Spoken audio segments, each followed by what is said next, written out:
სახლის თანამშრომელთა გადამზადების ახალი ეტაპი დაიწყო. სასწავლო ცენტრში გადამზადების კურსს სამინისტროს სამსახურების რეგიონალური ოფისების თანამშრომლები გადიან. ტრენინგის დროს განსაკუთრებული ყურადღება ეფექტურ მომსახურებას და კონფლიქტების მართვას ექცევა.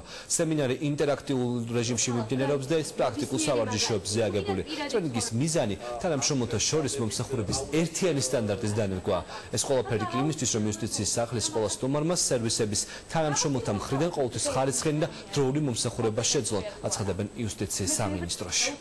ზუსტად იგივენა იდენტურმა ამახსოვდება. ამჟამად ეფექტური მომსახურების ტრენინგს გადის თელავის, ქუთაისის, ზუგდიდის რაიონული ოფისების თანამშრომლები. ზუსტად ამ რაიონებში გაიხსნება იუსტიციის სახლის რეგიონული ოფისების სულ მალე და იქ მოსული მოქალაქეები აღნიშნული ტრენინგების შედეგად მიიღებენ სწრაფ ეფექტურ მარტივ მომსახურებას, რითიც ჩვენ ნამდვილად გადავაჭარბებთ მათ მოლოდინს. ტრენინგი მიზნად ისახავს ჩვენი წინსვლას პროფესიული თვალსაზრისით, გავხდეთ მეტად კომპეტენტურები პროფესიული თვალსაზრისით მოქალაქეებთან ურთიერთობაში.